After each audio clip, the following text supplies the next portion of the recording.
Hello everyone and welcome.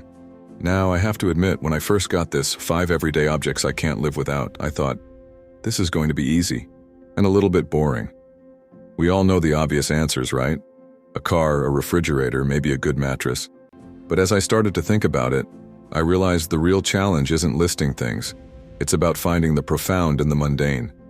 It's about the objects that have quietly woven themselves into the fabric of our lives, the ones we take for granted, the ones that are more than just things. They are extensions of our memory, our ritual, our very selves. So, put away your expectations of grand inventions and expensive gadgets. Today, we're going on a journey to find the spectacular in the simple. The smartphone. The portal to everything. All right, let's get the most obvious one out of the way first, but let's look at it differently. I'm talking about this small rectangular slab of glass and metal that fits in my palm, the smartphone. It's so ubiquitous that it's almost cliché to mention it, but that's precisely why it belongs on this list. It is no longer just an object, it is an extension of my nervous system. Think about it. Before the smartphone, if I wanted to call my parents, I had to remember their number. If I got lost in a new city, I needed a paper map and the courage to ask a stranger for directions. If I wanted to capture a moment, I needed a camera, a roll of film, and the patience to wait for it to be developed.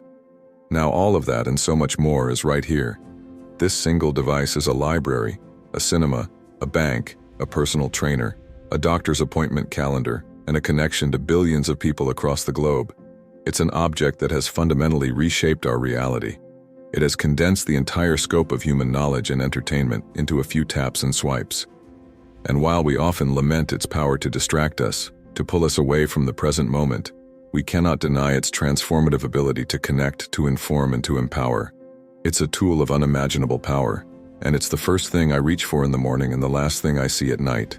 I genuinely cannot imagine my modern life without it. It is the most powerful and personal object we've ever created. The coffee mug, the vessel of ritual. For my second object, let's go back to the simple. I'm talking about the coffee mug. Not just any mug, but my mug. You know the one. The one that just feels right in your hands. Mine is an old, slightly chipped ceramic mug I got years ago as a gift. It's nothing special to anyone else, but to me it's a silent partner in my daily ritual. The moment I get up, before the emails, before the notifications, before the chaos of the day begins, there's a moment of quiet. A moment to grind the beans, to pour the hot water, to feel the warmth of the mug in my hands. It's more than just a vessel for coffee. It's the physical anchor of a morning ritual that centers me. It represents a few minutes of peace, a moment of reflection. In a world that is constantly demanding our attention, a simple mug is a powerful symbol. It forces us to slow down, to hold something, to feel its warmth, and to appreciate a simple, timeless pleasure. It's a physical reminder that our day isn't just a list of tasks to be completed, but a series of moments to be savored. It's not just a mug, it's a tiny ceramic sanctuary. The notebook and pen, a physical space for thought. Now for my third object, I'm making a statement. In a world of infinite cloud storage and digital notes, I cannot live without a physical notebook and a pen. This may seem archaic, even a little defiant, but hear me out. There is a fundamental difference between typing on a keyboard and putting a pen to paper. When I type, my thoughts are organized and linear. When I write by hand, my thoughts are free. My pen can connect ideas with a line, scribble in the margins, draw a quick diagram, or underline something with a sense of urgency that a digital highlight just can't match. It's a tactile sensory experience. The weight of the notebook, the feel of the paper, the satisfying scratch of the ink. It all contributes to a different kind of thinking. It's a space where ideas can be messy, unedited, and raw. Science even backs this up. Studies have shown that writing by hand improves memory retention and cognitive development. It's a physical act that engages our brain in a different way. My notebook is not just a place for notes. It's a space for dreams, for worries, for creative explosions, and for strategic planning. It is the physical embodiment of my mind's most chaotic and beautiful moments, and for that, it is irreplaceable. The house key, a symbol of security. Here's one we all carry but almost never think about. I'm talking about my house key. This small, simple piece of metal is more than a tool. It's a symbol of security, independence, and belonging.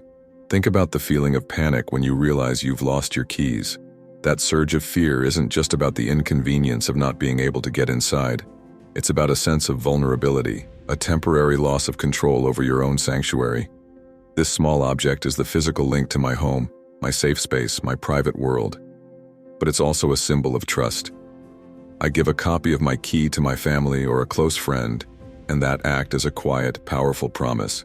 It says, "You are welcome here. You are a part of my safe space." The key represents a fundamental human need, the need for a place to call our own, to close the door behind us, and to feel safe.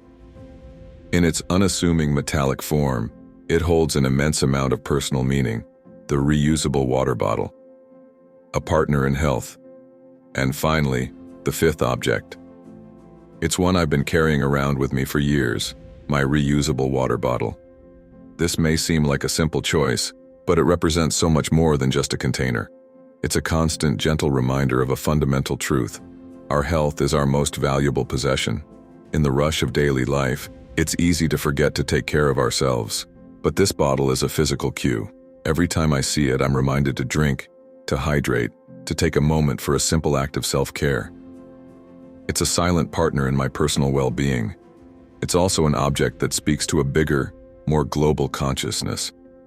By choosing a reusable bottle, I'm making a small but meaningful statement about sustainability and our impact on the planet. It's a simple change that has a far-reaching ripple effect. It reminds me that even the smallest decisions we make about the things we use every day have a story and a consequence. Finding the magic in the mundane. So there you have it. 5 everyday objects that are far more than just things. They are silent witnesses to our lives, anchors to our routines, and symbols of our deepest needs. They remind us that true value isn't always found in the grand and the spectacular, but often in the simple, constant companions that we so often take for granted.